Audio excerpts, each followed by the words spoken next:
मनोजवम मारुततुल्य वेगम जितेन्द्रियम बुद्धिमताम वरिष्ठम वातात्मजम वानरयुच मुख्यम श्री रामदूतम शरणम प्रपद्ये। આજે હનુમંત હોસ્પિટલ એમનો જ્યારે વાર્ષિક ઉત્સવ, પ્રથમ તો ભગવાન હનુમાનજી મહારાજના ચરણોમાં પ્રણામ કરી, પૂજ્ય મોરારી બાપુના ચરણોમાં પ્રણામ કરી અને પારેખ સાહેબથી લઈ અને તમામ આપણા વડીલો, રૂપારેલ સાહેબથી લઈ અને ઉપસ્થિત તમામ વડીલો, બધા જે હનુમંત હોસ્પિટલના આમંત્રણને માન આપીને પધારેલા બચુ દાદાથી લઈ અને બધાના નામ જો કે આવડે જ છે, પણ હવે નામ લેવા બેહું તો એમાં મારો વારો પૂરો થઈ જાય અને અહીંયા કઈ વારો લેવા આવ્યો નથી. એટલે તમામ વડીલો, તમામ ડોક્ટરો, તમામ વિદ્યાર્થી ભાઈઓ બહેનો અને હોસ્પિટલમાં જે હાલમાં ખાટલામાં હોતા એ બધા દર્દી ભાઈઓ, પ્રથમ તો બધાને હનુમાન જયંતિના મારા પ્રણામ. હનુમાન જયંતિની બધાય જવાનું છે સત્તાધાર, એટલે કઈ ઉતાર્યું જ મારે વાતો હનુમાનજીની કરવી ને પછી એમ કે એકચ્યુઅલી મોડું થશે તો મેળ આવે નહીં. હવે એ પહોંચાડશે અને ત્યાં બે કલાકાર મિત્રોને કીધું જ છે મેં કે તમે, એટલે એ બધા રાજી થયા, જે ત્યાં કલાકારો છે ને એ રાજી થયા, હું મોડો આવવાનું છે. હા, અને હંમેશા પ્રોગ્રામમાં પણ કોઈ પણ કલાકારો હોય તો એ બધા બોલી લઈ પછી જ હું બોલતો. ઘણી વાર 4 વાગે પણ મારો વારો આવ્યાનો દાખલા છે. મેં ઉતાવળ ક્યાંય નથી કરવી, ઉતાવળ કોઈની કરવી નહીં. દર્દીને તાત્કાલિક સાજો કરી નાખવાની ઉતાવળ ન કરવી અને દર્દીએ તાત્કાલિક ઘેરે જવાની ઉતાવળ ન કરવી. ઘેરેથી આવ્યો છે એટલે હું ભણ્યો નથી ભાઈ, એટલે મને કઈ બહુ વધારે એમાં ખબર ન પડે. ડોક્ટર કેમ બનાય,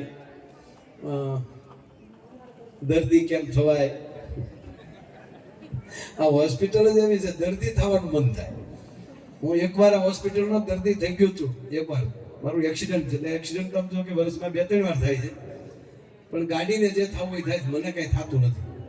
અને તમે જાણી શકો કે હવે આવી રીતે મોડા નીકળીને હવે ગાડીઓ કેમ જાતી હોય અને રોજને ખબર ન હોય આ ભાઈ મોડું થાય એટલે સ્પીડમાં જવાના છે, એટલે કોકનું કોક આડું આવતું હોય, એટલે એ તો બનતું હોય છે. પણ એકવાર હું અહીંયા દાખલ પણ થયેલો અને પારેખ સાહેબને મેં કીધું કે સાહેબ અહીંયા દાખલ થવામાં રૂમ તો બહુ સારા છે, પણ અહીંયા ખોટી ગળદી વધી જાય કરતા મારો ખાટલો ઘેરે રાખીએ આપણે. એટલે સમય ઘણો લીધેલો સાહેબ, બરોબર ને, પણ કારણ કે પાહળી ફ્રેક્ચર હતું બધું. એટલે ટૂંકમાં કે અહીંયા હોસ્પિટલનો પૂરો પરિચયમાં પહેલી વાત અહીંથી સરસ મજાની બધી કૃતિઓ રજૂ થાય છે. એ બધાને એકવાર તાળીઓથી વધાવો. અને એને તૈયાર કરાવી રહ્યા છે એમને પણ હું ધન્યવાદ આપું છું. અને હનુમંત હોસ્પિટલને મેં જ્યારે પારેખ સાહેબને કઈ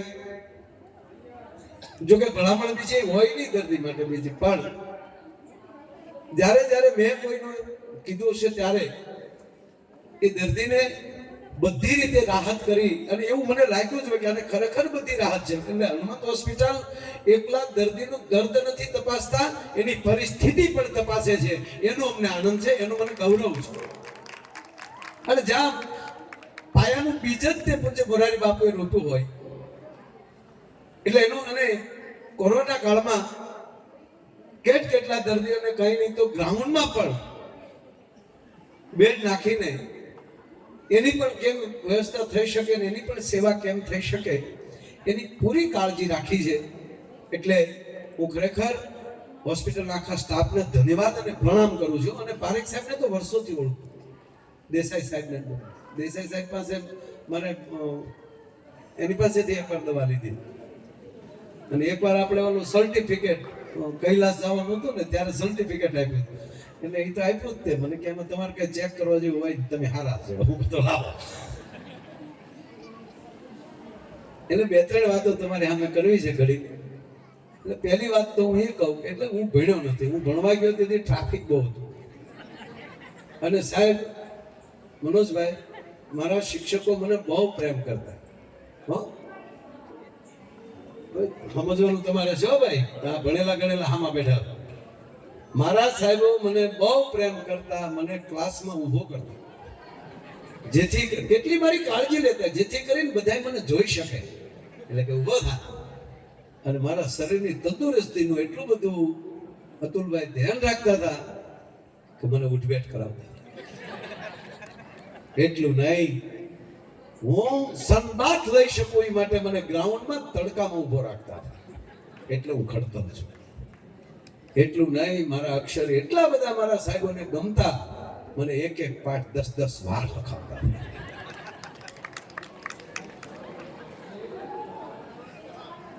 સમજાણું ને? હવે બીજી વાત એ કહું, જે ભણો છો એને કહું છું કે અહીંયા ડોક્ટરોના સન્માન થયા અને અહીંયા એલાઉન્સ કરવામાં આવે કે એમડી ડોક્ટર એમબીબીએસ જે કઈ આપણા ગાયનિક થી લઈને કોઈ પણ એનું સન્માન કરવામાં આવે ને એમ કે 10મામાં 2 ટ્રાયમાં નાપાસ થયેલો વિદ્યાર્થીનું સન્માન કરશે, સારું લાગશે? મને કહો, એક ડોક્ટર, સારા ડોક્ટરનું સન્માન 10મામાં 2 ટ્રાયમાં ફેલ ગયો હોય, પહેલી ટ્રાયમાં 2 વિષયમાં, બીજી ટ્રાયમાં 4માં, હામેલી બોર્ડ એમ કે હવે રહેવા દે નકર બધાયમાં ઉલ્લી. એવો વિદ્યાર્થી સન્માન કરે તો સારું લાગે ખરાબ લાગે? પણ એની જગ્યાએ તમે મારું નામ લ્યો તો તમે તાળીઓ પાડશો. પણ કાયદેસર હું 2 ટ્રાયમાં નાપાસ થયેલો છું, પછી ગણીને ગાંઠ વાળી લીધી હતી કે હવે આપણે આમાં આવી એમ નથી. પણ એક મગજમાં હતું, એક મગજમાં 110% હતું કે મારું આખી સ્કૂલ છે અથવા તો આપણો ક્લાસ છે, તો ક્લાસમાં અમુક જ વિદ્યાર્થીના નામ વર્ગ શિક્ષકના હોઠ ઉપર કેમ? આખી સ્કૂલ છે તો આખી સ્કૂલમાં અમુક જ વિદ્યાર્થીના નામ આચાર્યના હોઠ ઉપર કેમ? આખું મહુવા છે તો અમુક મહુવામાંથી કોઈ વ્યક્તિના નામ લેવા હોય તો અમુક જ વ્યક્તિઓના નામ હોઠ ઉપર કેમ? એટલા ડોક્ટરો હોય તો અમુક જ ડોક્ટરના આપણા હોઠ ઉપર નામ કેમ? એમ અનેક અધિકારીઓ હોય તો અમુક જ અધિકારીઓના નામ આપણા હોઠ ઉપર કેમ? તો હું જે ક્ષેત્રમાં છું એમાં મારું નામ કેમ નહીં? આ એટલો પ્રશ્ન મૂકી દો ને, પછી તમને જિંદગીમાં તકલીફ નહીં પડે છે. તો હું કેમ નહીં? હું આવું શું કામ ન કરી શકું? અહીંથી સરસ આ નાટકો રજૂ થયા, ગમ્યું આપણને. દરેક વ્યક્તિ પોતાના હિત કરતા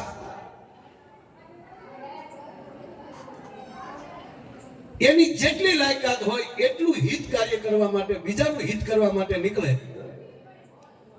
હું મારા છોકરાઓને કહું કે તમે કેટલા રળો એ ન કલ્પના કરતા, તમારાથી બીજા કેટલા રળે એ સંખ્યા વધારજો એટલે ઓટોમેટિક તમારી સંખ્યા ઉપર જતી જશે. હું હમણાં બચુભાઈને કહેતો કે આ એક બિલ્ડિંગ બનતું હોય, કોઈ પણ બિલ્ડર છે તો એ એક બિલ્ડિંગ બનતું હોય તો આપણે એમ કહીએ ફલાણા ભાઈ અહીંયા પોતાનું બાંધકામ ચાલુ કર્યું છે, સાઈડ ખોલી છે, 200 ફ્લેટ નું એપાર્ટમેન્ટ બનાવ્યું છે, તો એક એપાર્ટમેન્ટમાં એને એટલા રૂપિયા, હંમેશા આપણે આ જ સરવાળો કર્યો હોય ને કે એને એટલા કરોડ એટલા લાખ રૂપિયાનો નફો થયો, આપણે એ જ વિચાર્યું.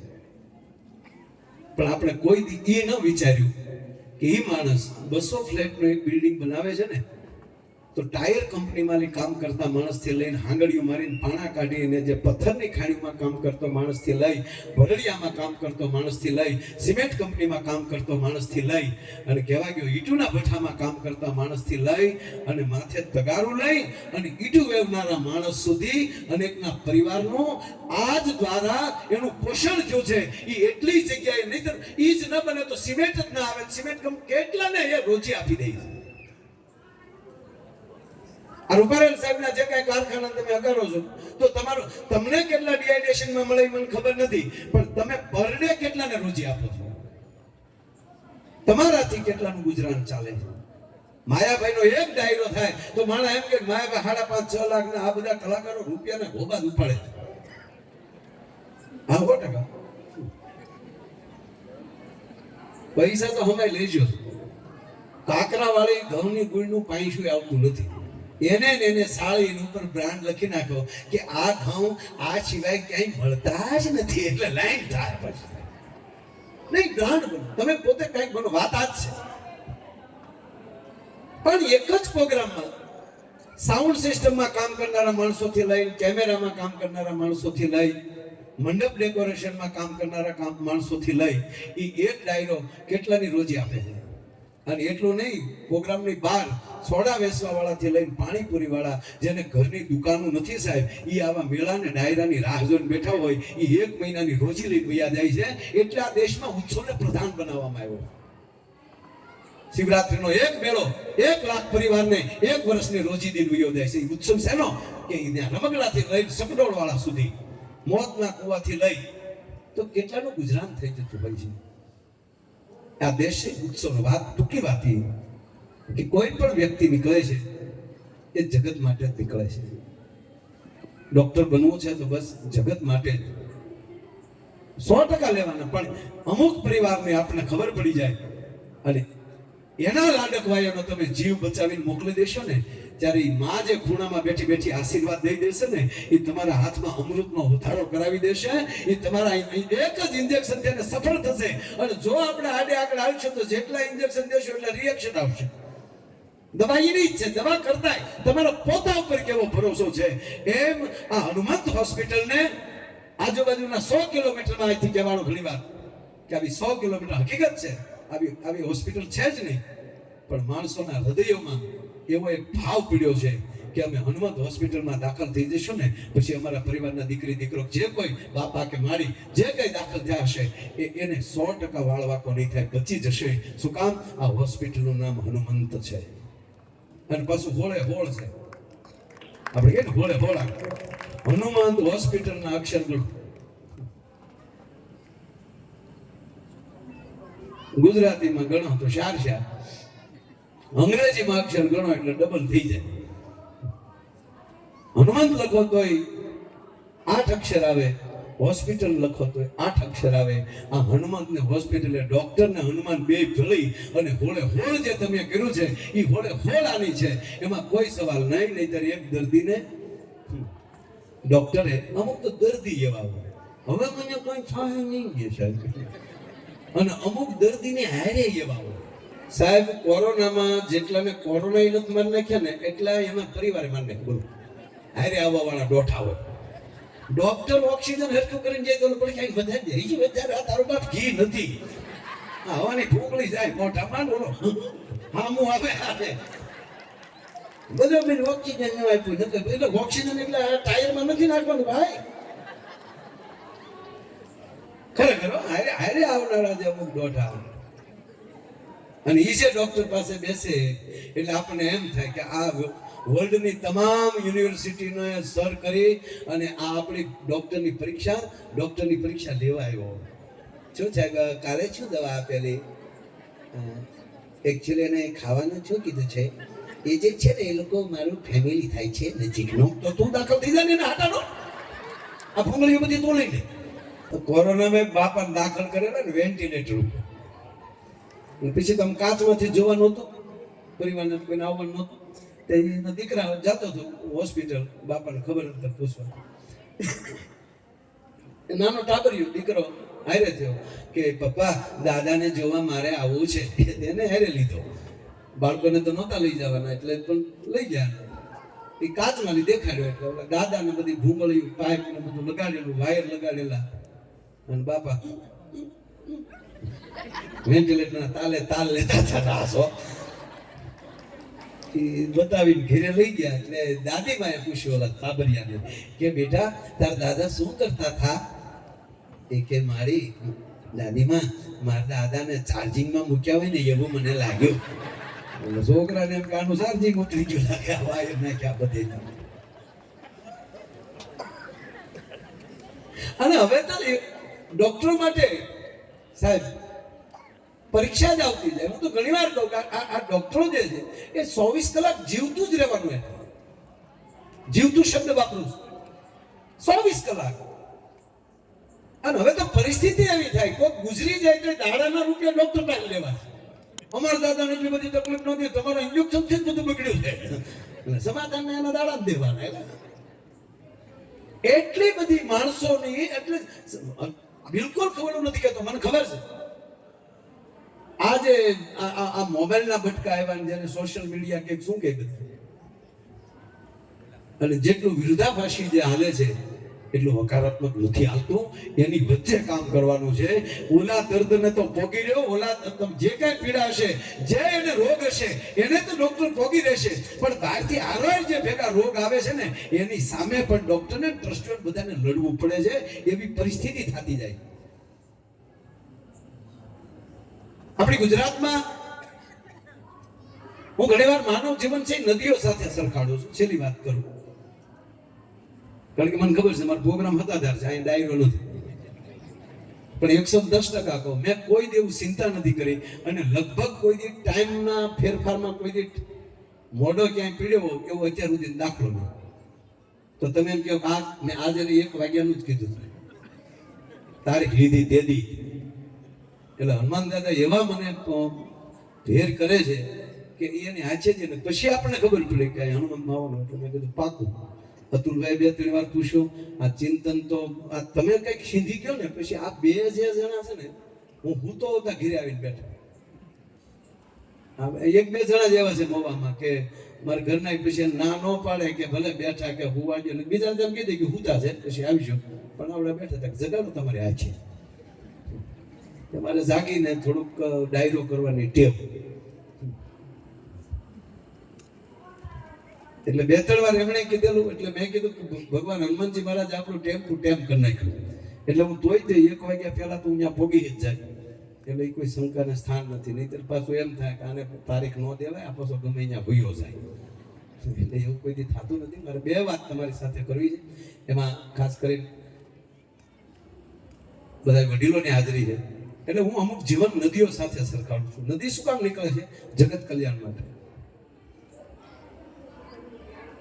એ નીકળે છે જગતનું હિત કરવા માટે. આ પેલો પોઈન્ટ રાખજો. પણ દરેકના પ્રકાર હોય. ગુજરાતની અંદર ટોટલી 92, 71 અને 17 એટલી નદીઓ છે. સરવાળો તમે કરજો. 92, 71 અને 17 ગુજરાતની ટોળ નદી. એમાં 92 છે એકલી કચ્છમાં. 92 નદીઓ એકલી કચ્છમાં છે. ફરી વાર પાછો કહું, તમામ નદીઓ જગત કલ્યાણ માટે જ નીકળી છે. હવે માણસ સાથે મારે સરખાવી છે આ વાતને, એટલે વારંવાર કહું કે એવો દરેક માણસ નદીની ઘોડે નીકળ્યો છે એ જગતનું કલ્યાણ કરવા માટે જ નીકળ્યો, સમાજની સેવા કરવા માટે જ નીકળ્યા છે. પણ પરિસ્થિતિ કેવી થાય?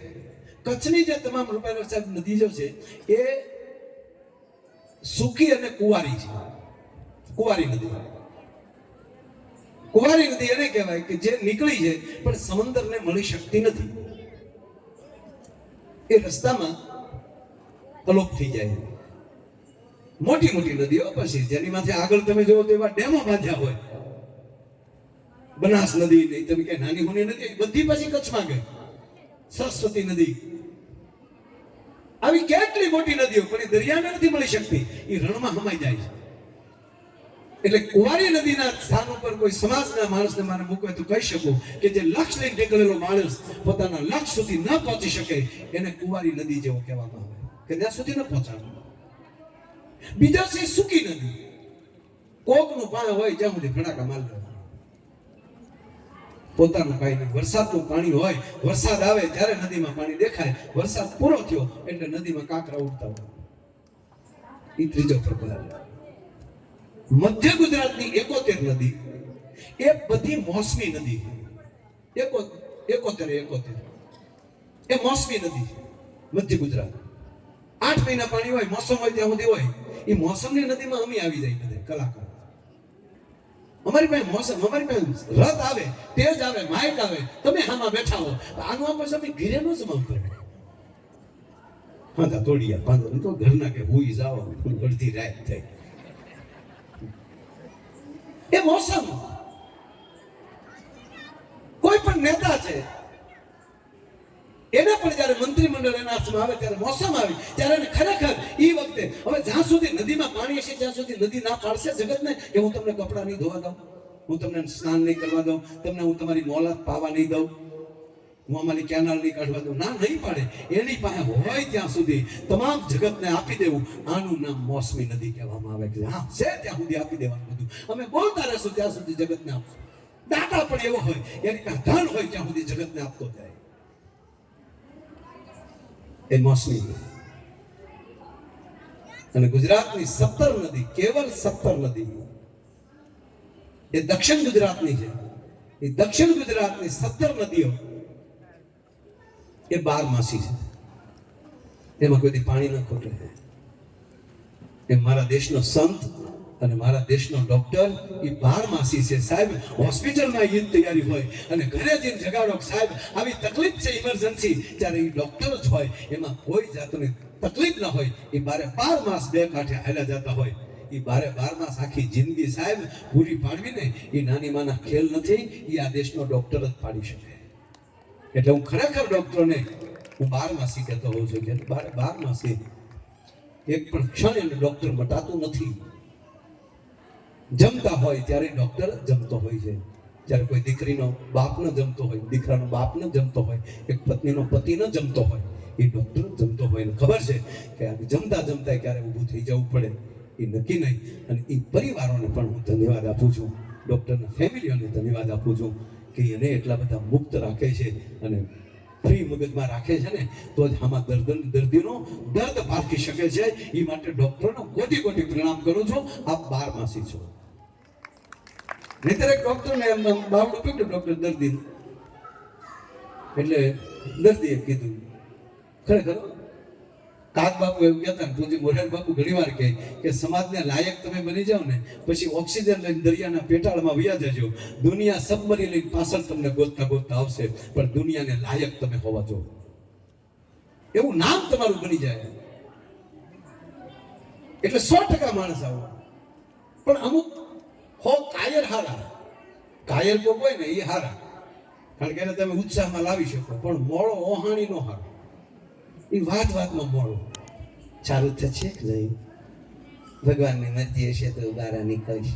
તો દર્દી ઈથી ઢીલો હોય, ડોક્ટર ઇન્જેક્શન ભરતા ને તાર આવી નાખે એ સાહેબ મારથી નહીં કમાય, તને નથી દેવું, ઓલા હાટું કરે તાર મારથી નહીં કમાય.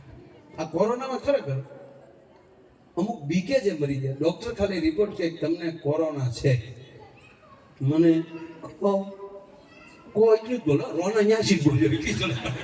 હવે એને તમે કેમ ઊભા કરી શકો કયો? દીકરીઓ બહુ સરસ નાટક કર્યું, સન્નાટો. આપણી પરિસ્થિતિ શું છે સાહેબ ખબર? આપણે બહારનું બહુ સ્વીકારી લઈએ છીએ. તમે કલ્પના કરો કે આપણી પાસે કેવડી ડોક્ટરી હશે, પછી એને વૈદ કયો નામ ફરે છે.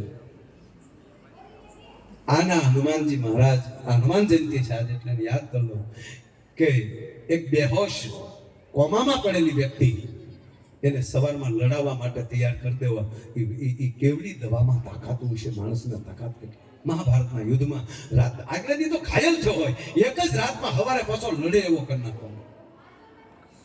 તમે જો તો ખરો એ કઈ મંત્રોથી કૃષ્ણ ભગવાન અર્જુન નહોતું કીધું કે તાબીજ બાંધો ઘરે હોઈ જાય, 11 એકાદશી કરી નાખજે, તું જીતી ગયો છો. નહીં, તું જ ઊભો થા લુકેશ, તારે જ કરવું પડે. તું જ હાથમાં હથિયાર લે. હું કાંઈ ન કરી શકું, હું તારા માટે હથિયાર પણ ન લઈ શકું, માર્ગદર્શક બની શકું, તારો રથ ચલાવી શકું. એમ તમારી ઉપર બેઠેલો તમારો વડીલ એ તમારો માર્ગદર્શક બની શકે. કરવું તો બધું તમારે જ પડે, તમારે જ ઊભું થવું પડે.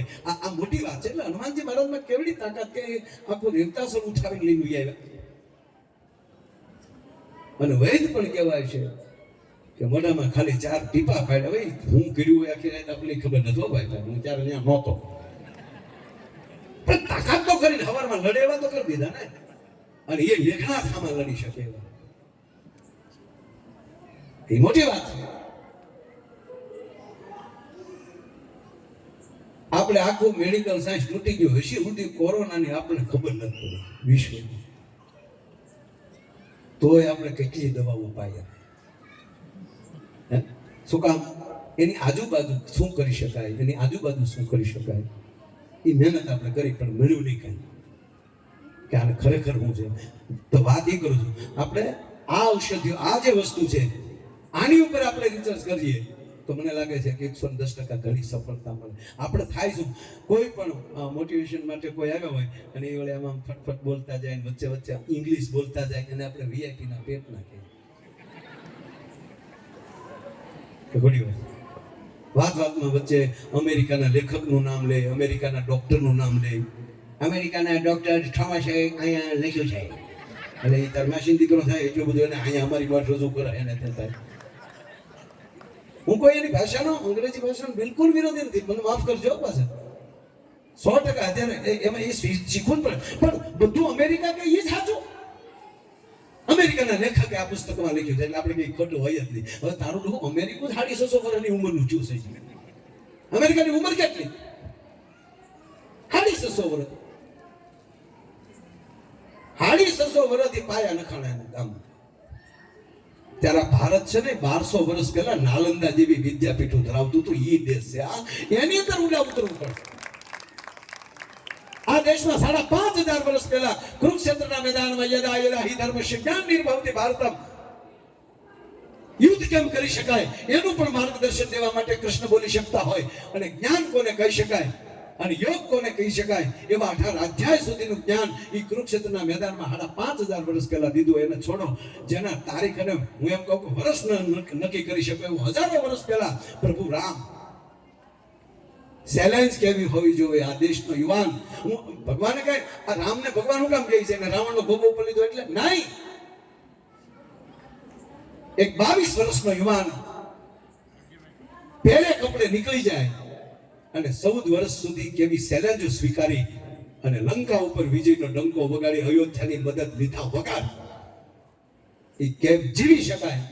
આ દેશના યુવાનોને માટે મોટામાં મોટું દ્રષ્ટાંત રામ અને હનુમાન છે એટલે આપણે એને પૂજીએ છીએ. કેવલ એ નહીં, આ કૃષ્ણની પાસે સુદર્શન ચક્ર, કેવડી તાકાત, વિશ્વ સત્તા. અમેરિકા પાસે બોમ્બ નથી ને એવું અને આંગળીમાં હતું. એક પ્રકારની તાકાત જ હશે. એ કઈ પછી આપણે સુદર્શન નામ આપ્યું. નામ તો સરસ છે, સુદર્શન, સારું દર્શન. તો સુદર્શન ચક્ર જે ધરાવવાની તાકાત જેનામાં હોય, છતાં શિશુપાલની હોહો ગાળું સાંભળવાની શક્તિ ધરાવે છે ને એને કૃષ્ણ કહી શકાય છે. વાત આ છે. પણ હવે પછી આપણે તો સ્વાર્થથી જ બધાને આરે ભાઈ બંધે સ્વાર્થ. બે માણસને લગ્ન કરવા તો સ્વાર્થ. એકચ્યુઅલી કેટલું કમાય છે એ પહેલા પૂછીએ. વાટા પ્લાસ્ટર કરે બિચારો. એટલે તમારી દીકરીને લગ્ન શું કામ કરાવે એ પેલા ફાઇનલ કરો. અરે લગભગ 3 પેક મારતા હોય પપ્પા. એને કોઈ દી એવું કીધું કે જમાઈએ એવો જ ગોતો, આપણે આમાં 2 પેક મારવા દો.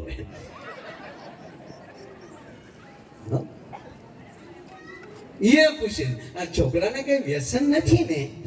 કે ના, છોકરો તો બહુ જાય. લગ્ન થઈ ગયા પછી જમાઈ રાજા આ તો આવે તો બેઠકમાં જોઈ જતા આવરો જમાઈ 2 કલાક લઈ બેઠા હોય. બોલી તો કરતી પછી બે આમાં ગયા. બોલે કે તાર સાસુ ન કહેતો તો બોલો કે તમારી દીકરીને ન કહેતા. આ બાંધી મુઠ્ઠીમાં દુનિયા હાલી જાય. એટલે એક હોસ્પિટલમાં આગ લાગી. એક હોસ્પિટલમાં એવી આગ લાગી. બોલો દર્દી વાળી વાત હજી પડી છે. હજી મારે કલાક થાય બોલવા. 2 મિનિટમાં પૂરું કરું.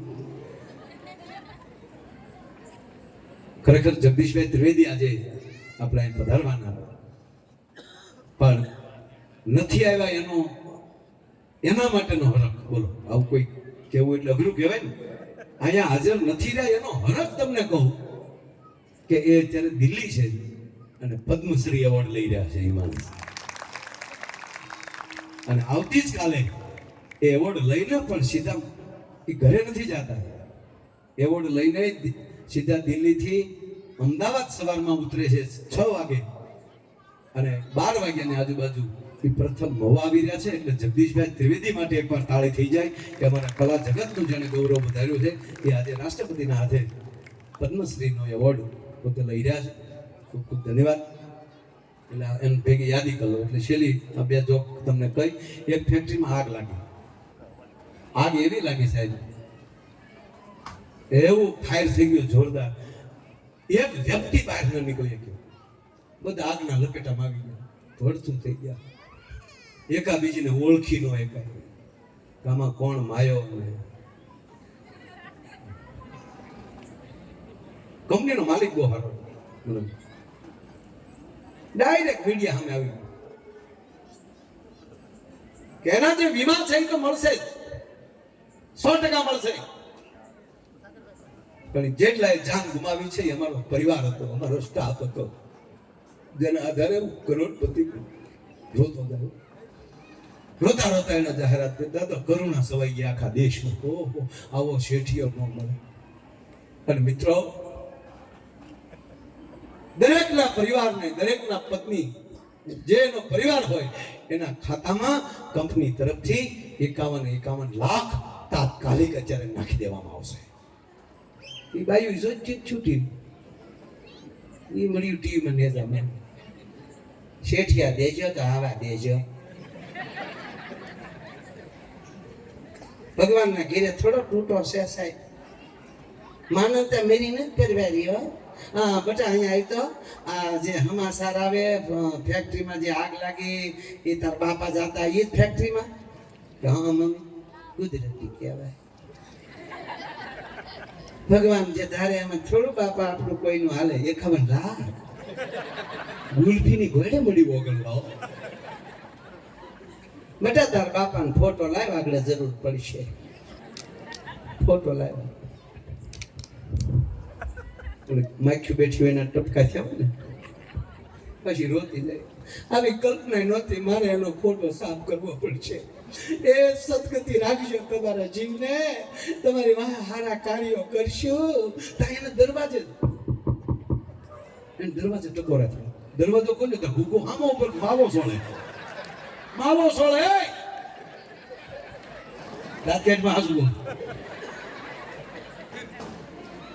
માવો સોળતો. પત્ની હજર થઈ ગઈ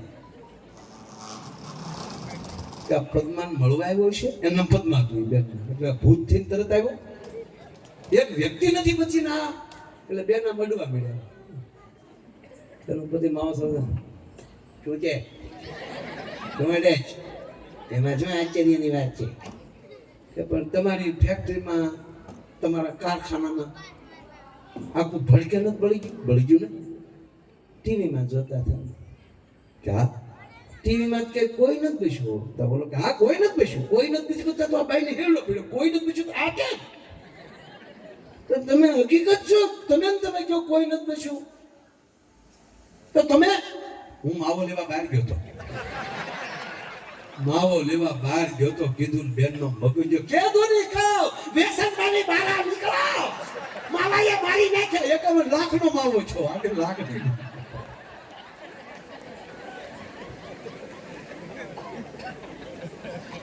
ટૂંકી વાત, દરેકમાં તમારી પાસે આનંદ હશે, તમારા પોતાપણું હશે, બીજાની પાસેથી કંઈક ગ્રહણ કરવાની તાકાત હશે, તો 110% તમને તમારી સફળતા માલિક કોઈ બહાર નહીં લઈ શકે. હું ભણી ન શક્યો કારણ કે મારે કંઈક ક્રેડિટનો સવાલ હોય, વારંવાર આપણું છે જે ડાઉન થતું હોય વહન થાય, એટલે હું ભણી ન શક્યો. પણ આજે મારી પાસે સર્ટિફિકેટ નથી, 110%, પણ ખૂબ રખડ્યો છું, ખૂબ ફેર્યો છું. પૂજ્ય બાપુના ખૂબ મારા ઉપર આશીર્વાદ છે. જે અમેરિકા ગયા હોય ને બધાને પરદેશમાં જ્યાં ખબર હોય, જેટલું વિઝામાં પૂછે જ્યાં ઉતરો ત્યારે એનું પૂછે, અને એમાંય ફેર લાગ્યો હોય તો એના પ્લાનમાં તમને પાછા મોકલી શકે, તમારા વિઝા કેન્સલ કરી શકે ને ઉતરો ઇમિગ્રેશન. પણ આ બાપુના કરતા એટલી બધી કુદરતી, મને અંગ્રેજી બિલકુલ નથી આવડતું. એને બદલે આજે પ્રદેશના માણસો ટ્રાન્સલેશન લગાડીને એ ડાયરો સાંભળતા ફેર એટલો પડે ગામ દાંત કાઢે પછી એ દાંત કાઢે કારણ કે ઓલો પાછો આમો કે ત્યારે મેળ આવે ટ્રાન્સફર કરી પણ એરપોર્ટ ઉતરું છું ત્યારે પણ 2 વાર સામું જોવે એ પૂછે એ અંગ્રેજીમાં એ તો પૂછે ને હું કામ આવ્યા તો હું ગુજરાતીમાં કહું તમારા બાપનું હરવનું કરો રીતે સમજે નહીં કે દાદા પણ એને એમ લાગે કે દાંત કાઢતા કાઢતા કંઈક સારું જ કીધું હોય okay okay let's go go go એ મને તો ન પૂછે પણ મારા વગાડવા વાળા તો મારથી આમ વધારે અંગ્રેજી આવડે બધાને એટલે ખરેખર એમ પછી મને નથી આવડતું એમ નહીં હો દાદા હું આખો પ્રોગ્રામ અત્યારે જે બોલું ને આ બધું પારેખ સાહેબ અંગ્રેજીમાં બોલી શકું અત્યારે બોલ્યો ને બધું અંગ્રેજીમાં બોલી શકું પણ ન બોલું હું અહીંથી અંગ્રેજી બોલું તમને ન સમજાય એ પછી કેવું થાય યાર મારું અંગ્રેજી બહુ હાર્ડ પડે તમને કારણ કે તમે જે અંગ્રેજી ભણ્યા છો એ કયા દેશનું ભણ્યા છો એ મને ખબર નથી હું વર્લ્ડ ઇંગ્લિશ ભણ્યો છું અમેરિકા ઉતરું ત્યાં અંગ્રેજી બોલું જો ઈવડાઈ ન સમજતા હોય તો કેટલું મારું અંગ્રેજી હાર્ડ હશે બસ આવું મગજમાં રાખીને જીવી જવાનું હોય યાર કે આપણે સર્વસ્વ છે આપણે શું કામ ઢીલા પડીએ એ શીખ્યા ગુજરાતી આપણને માણવા હોય તો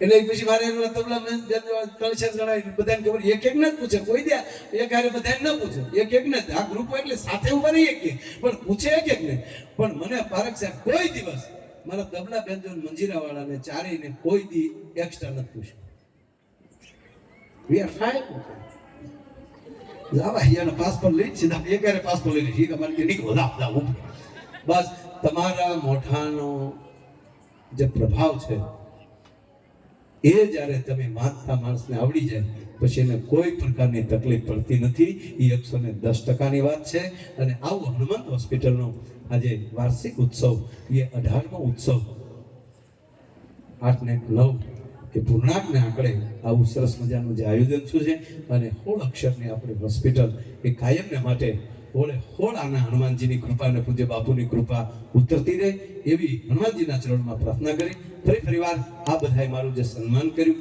વિશેષ સન્માન કર્યું મને સન્માન લાયક સમજ્યો એટલે હું પણ મારી જાતને ધન્ય અનુભવું છું આ બધાના ચરણોમાં પ્રણામ કરી તું શું કામ લાવે